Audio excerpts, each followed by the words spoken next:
रोहन ने अपनी माँ से कहा, क्या हुआ माँ, सबको तुमने इकट्ठा करके क्यों बुलाया है? अरे बेटा, बहुत खुशी की बात है, मैं तुम लोगों से ये खुशियाँ बांटना चाहती हूँ। क्या हुआ माँ, बताओ भी। अरे बेटा, तुम्हारी पत्नी माँ बनने वाली है। इतने में शिल्पा राधा को कॉन्ग्रेचुलेट करने आती है। तभी राधा धक्का मार के कहती है, जेठानी जी दूर रहो आप मुझसे, क्योंकि आप बाज हो। हाँ हाँ बड़ी बहू, तुम छोटी बहू से दूर रहना, क्योंकि तुम तो 3 साल में अभी तक बच्चा ही नहीं दे पाई।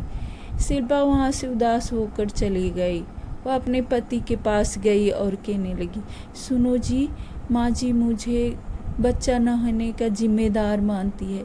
अरे मुझसे दूर रहो तुम, मैंने कितनी बार कहा तुमसे कि तुम मेरे लिए कुछ नहीं हो, मैं तुम्हें अपना पत्नी नहीं मानता हूँ। पर क्यों जी, मुझ में क्या खराबी है जो आप मुझे इतना दूर रखते हैं अपने से? और वह देखती है कि उसका पति रोज राधा को कुछ न कुछ ला के देता है खाने के लिए और कहता है, राधा तुम अपना ख्याल रखो और अच्छी अच्छी चीज़ें खाया करो। जी जेठ जी, आप तो कुछ ज़्यादा ही मेरा ख्याल रख रहे हैं। उसकी जेठानी शिल्पा देखती और वह सोचने लगती है, ये क्या, जब से राधा प्रेग्नेंट हुई है तब से मेरे पति इसका इतना ख्याल क्यों रखते हैं?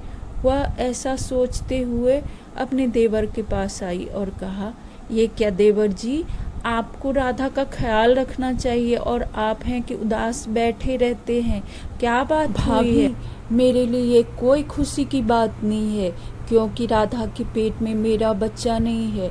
यह सुनते ही शिल्पा उदास हो गई और सोचने लगी, अब तो मेरा शक पक्का हो गया है कि कुछ न कुछ तो ज़रूर गलत है।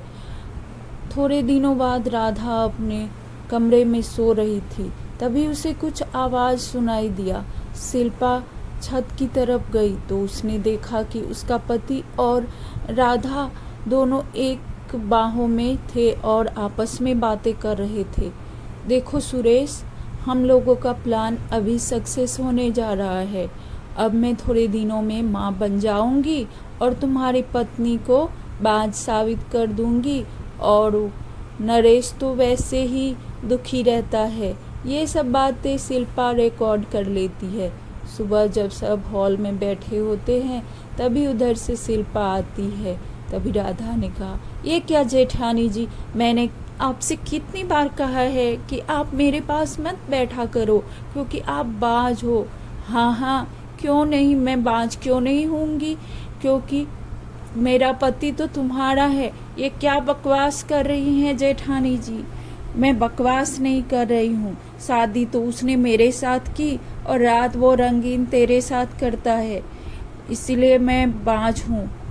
तभी उसकी सास ने कहा, ये क्या बकवास कर रही हो बड़ी बहू, तुम जेठानी हो, जेठानी की तरह रहो। जी, आप ये वीडियो देखिए और फिर मुझे बताइए कि मैंने जो बकवास किया है। उसकी माँ वीडियो देखकर अपने बड़े बेटे से कहती है, शर्म आनी चाहिए तुम्हें, तुमने मेरी नाक कटा दी। अरे भैया, मैंने तो आपको अपना बड़ा भाई माना था, आप तो शैतान निकले, मेरा ही घर उजाड़ने चले। तभी राधा बोली, हाँ हाँ, मैंने किया है ये सब, क्योंकि मैं पहले से ही सुरेश को पसंद करती थी और माँ जी ने इनकी शादी कहीं और कर दी जेठानी जी से, तो हमने अपने एक दूसरे के साथ रहने के लिए ये तरीका सोचा। और तभी उसकी सास ने अपने बड़े बेटे को थप्पड़ लगाया मुंह पे और उन दोनों को घर से निकाल दिया। बुराई करने का बुरा फल मिलता है।